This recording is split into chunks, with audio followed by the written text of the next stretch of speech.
Hey, what's up everybody? TooTallToby here, and today we're going to continue our journey of trying to create tutorials for all the Tier 2 challenges at TooTallToby.com. So if you visit us at TooTallToby.com, you can click Access Full Library, and you can see here we've got a library of 2D to 3D CAD challenges sorted by difficulty level. So you can start out at Tier 1, go through all these challenges, and then move on to Tier 2. Now we've already created tutorials for all the Tier 1 challenges, so let's move on to Tier 2 and see what we've got here. And our next challenge is going to be this one here, 240901. Let's click here to practice and see what we've got. So this challenge has been successfully solved by 503 users. Congratulations, with an average solve time of 3 minutes and 28 seconds. So we'll see if we can maybe beat that average solve time today. And this part is called HEX plug. Let's get into it. Click here to begin and go. And so now we are on the clock. We are trying to answer the question, what is the mass of this part in XXXX grams? It's in millimeters, it's in plain carbon steel, and we're going to enter that answer down here. Now, before we actually jump into the CAD, let's just come up with a quick game plan. So I think when I'm looking at a model like this, what I could do is I could do this shape up top here using what's called a revolve. So with the revolve, what we do is we create half of the shape to begin with, and then we spin the thing. Now, as always, when it comes to creating these models and thinking about your game plan, you want to ask yourself, where should the origin be located on this model? And I think I'm going to locate the origin down here, kind of right at the middle, right at the bottom. Whenever you've got round parts, it's a good idea to locate the origin at the middle, at the bottom of those round or those revolved parts, unless there's some other reason to locate it somewhere else. So that'll give us a plane going right through the middle here, right through the middle here. And then I think my first sketch is going to be a sketch here of this hex shape. So I'll create the sketch for this hex shape, and then I'll extrude that up to 25 millimeters, and then I can create the sketch of the revolve shape here and just revolve that around that central axis, and then that should be it. I should be done and good to go.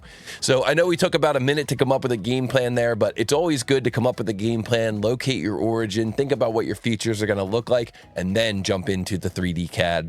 So I'm going to say open in a new window here. Oh, and by the way, if you agree with that strategy, be sure to hit the like button on this video. Okay, I'm going to open up this drawing into a new window. I'm going to put this on my second screen. I'm going to move this over so we can keep an eye on the clock, see if we can beat that average time. 3 minutes, 28 seconds. I don't know if we're going to beat that one today. And we're going to say create document. This is going to go in the public space here in Onshape. So whether you're using a free account or a paid account, you can look up this model 2409-01 space hex plug, and that way if you want to look at my history tree, if you get stuck at all, or if you're just curious about how I did certain features, you can always look that up. So now we're going to go in here to this hex plug. We're going to go to our units, workspace units, make sure we're in millimeters, and we are. And we're going to start out on the top plane to create that hex shape. So S key, begin a sketch, N key to get normal to. And you can see here we've got the polygon tool here in Onshape, inscribed polygon. Single click here, move our mouse away. Single click, we want to use 6, so we just left click. So if you move your mouse here, you can have more or less in that polygon. We're going to use 6. Left click, and then what is the inside diameter of this hex going to be? It's going to be 125 millimeters. So a 125 millimeter hex there, 6-sided. We're going to hit escape. We're going to pick on this line here and press the letter H, and that will anchor that line down and make it horizontal, and that in turn makes the entire sketch fully constrained or all black. So now we can press the S key. Something I do to save time in Onshape is I customize my S key menu, so the extrude command is always right there, so I don't have to go up here to the corner to choose extrude. So we're going to say extrude. And then once we choose extrude here, we're going to say that's going to extrude up to a height of 25 millimeters. Enter, enter. And now we're going to go to the front plane and we're going to begin a sketch for our revolve. Now, if you haven't done a revolve before, S key, begin a sketch, N key. A lot of times what we do is we start out by creating a line, so S key line, start here at the origin, move our mouse up, but then we press the letter Q on our keyboard, and when you press the letter Q, what that does is it gives you a construction line, and that's really helpful because you can actually define dimensions using a diameter by going across that center line or that construction line.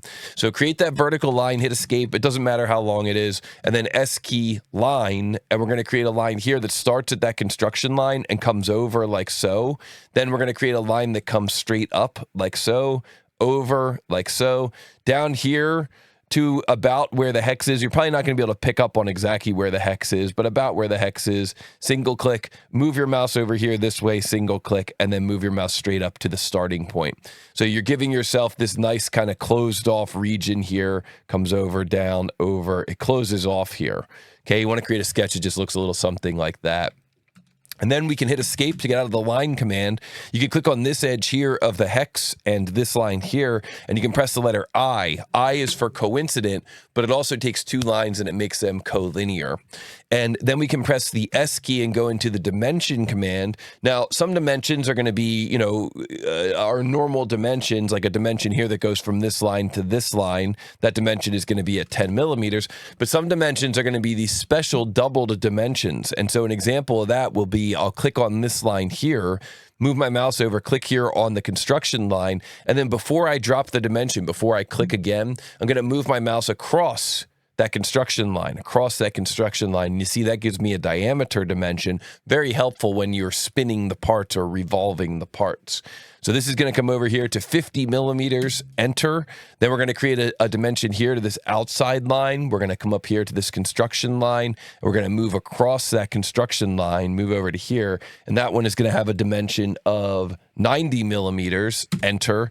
And then we're going to finish up here with the dimension that comes from the origin or from the base of the part. So you could pick the origin, or you could pick this bottom line of the part. You could even pick the plane here. If the plane's sticking out, you can pick that top plane. And that's going to go up here to this dimension for the max height. And that max height is going to be 65, and enter. And so now, instead of pressing the S key and doing an extrude, now what we can do is we can go up here to this, it's kind of like a macaroni noodle here. We can choose the revolve command. So revolve, and when we choose revolve, the sketch is automatically selected because it was a nice closed sketch, but the axis needs to be selected. So we click down here in this box, revolve axis, and then we click here on that construction line.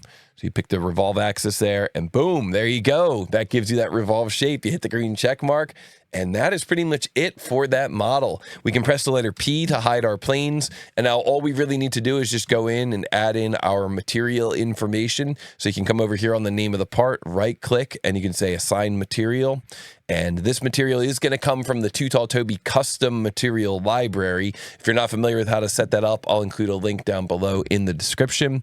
And this material is going to be plain carbon steel, and we hit the green check mark. And now we're going to come over here to our mass properties down here. We're going to click mass properties, click on the part, anywhere on the part, and we're coming up with a mass here, 4470.4 grams. So in the question, it says, what's the mass of this part in XXXX grams? So we could type in 4470, but it's plus or minus 4 grams. So we could also type in 0.4 if we wanted to. It doesn't hurt us. It doesn't really help us. It just so you know, you can do that in the app. So we press enter, and oh yeah, congratulations, we got it correct. A little bit longer than the average time. We did it in 7 minutes and 9 seconds, but we got it correct. So we're gonna click submit here, and that's gonna give us one more point on the community scoreboard.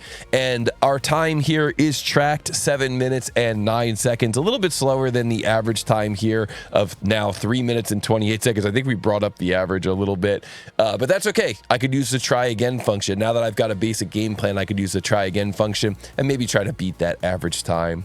So now I'm going to upload this video to YouTube. I'm going to go in here to data and analytics. You can see there's no community tutorials for this challenge. So I'm going to go into data and analytics, and then I'm going to include the link to my YouTube video. And that way this tutorial will show up on that list of community tutorials, and everyone who runs into this challenge can enjoy that tutorial. So guys, if you enjoy these types of challenges, be sure to visit us at TooTallToby.com. You can get started for free. And then if you really like the app, you can sign up and unlock the entire library of challenges. And of course, if you enjoyed this tutorial, be sure to hit the like button, be sure to subscribe. Let me know down in the comments if you learned anything cool from this tutorial, and I will look forward to seeing you in the next Onshape step-by-step tutorial.